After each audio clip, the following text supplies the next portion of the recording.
प्रथम चोरर कटुक्ति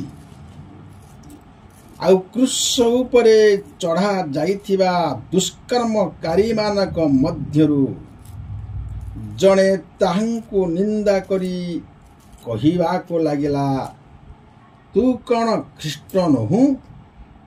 निजकु आंभ मानकु रक्षा कर। लुक 23 अध्यायर 39 पद। एठारे प्रथम दुष्कर्मकारी जनक जीशुंकर अभिषेक उपरे प्रश्नवाची सृष्टि करुछि। तार ज्ञात सारे जीशु केवल जे शारीरिक जंत्रणा दुख समूहरु रक्षा करिबा पई अभिषिक्त होई अछंती, तेणु से व्यतिव्यस्त होई दोषारोप करुछि।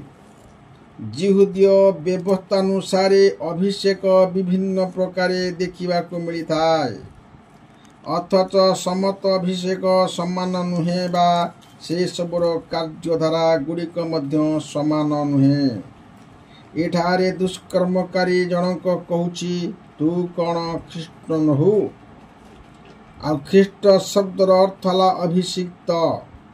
दुष्कर्मकारीर चिंताधारे जीशु केवल जागतिक दुख जंत्रणारु उद्धार करिबा सकाशे अभिषेक प्राप्त।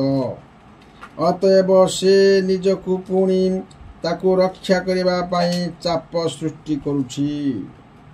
बेले बेले ख्रीष्टीय जीवन यात्रा रे विश्वासी मानक जीवन रे दुखर झड़ तोफान विप्लव समस्या जेते बेले सृष्टि हुए, सेते बेले अनेक विश्वासी मानकर विश्वास रूपक डंगा दोहली जाइथाय। पुणे ख्रीष्टंक लोकमानकर मुखरु नाना कथा जीशुंक विरुद्ध रे सेमानक मुखरु सुनिबाको मिलिथाय। साधु पितर कहती, जेणु तुम्भे माने अपना अपना दोषरु जदि प्रहार सह्य कर, तेबे सेथिरे अबा कौन सुख्याति?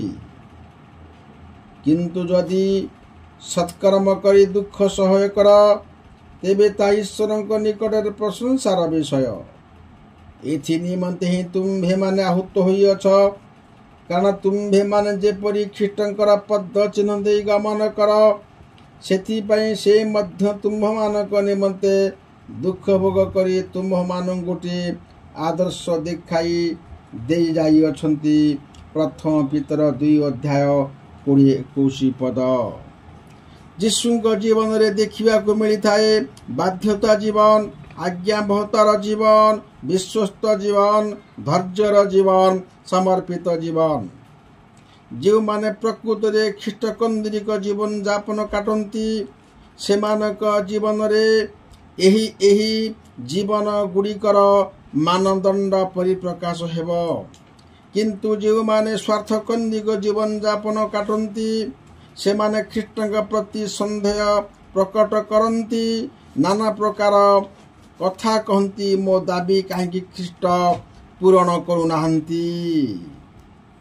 प्रिय बंधुगण, जे प्रकृत रे ख्रीष्टंकु जानिछि ग्रहण करिछि, से वास्तववादी हब, से आदर्शवादी हब, से ठकामी भंडामी करिब नाही। तार मनोवांछा पूर्ण हो बा न हो, से ख्रीष्टंकु केबेले अंगुली देखेब नाही। जो माने स्वार्थ केंद्रिक, जहा हेले से माने शयतान को दोष दियंती, बेले बेले ख्रीष्टंकु अपमान दियंती। तेणु जेते बेले विश्वासी माने प्रकृत रे ख्रीष्टंकु ग्रहण करिथांती, सेई माने एही जगतर दुख समस्या को पक्ष करी प्रभु को आगरे रखंती, अर्थात अनुग्रह को पक्ष करी दियंती, ख्रीष्टं को आगरे रखिथांती।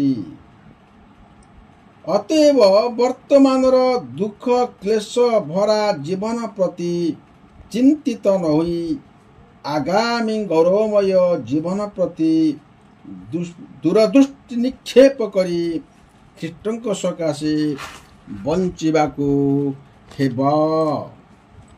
एवं आमे माने जानू से फिलिपिय 1 अध्यायर 28-29 पदरे एपरी मध्य लेखा जाइछि।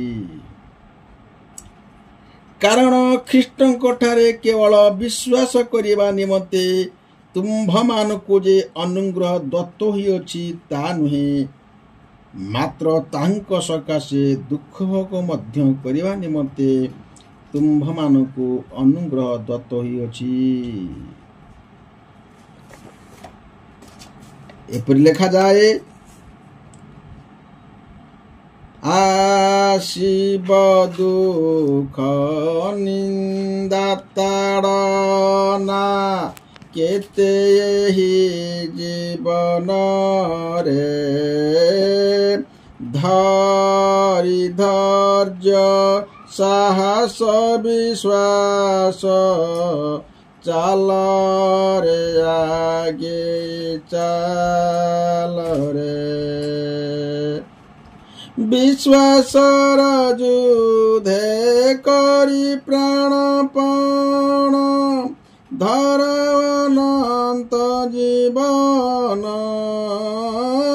तही पाई परा होइछु आहूत सुमरी से कथा चाल रे।